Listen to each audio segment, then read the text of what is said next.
Hello friends, a very good morning to everybody.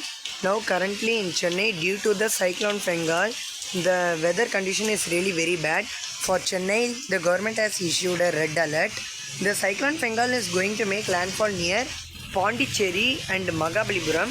So the effect of the Cyclone Fengal is really very bad in Chennai. Due to the Cyclone Fengal, the Chennai Marina Beach and all is closed, and park, school, colleges, public places, everything and all is closed in Chennai.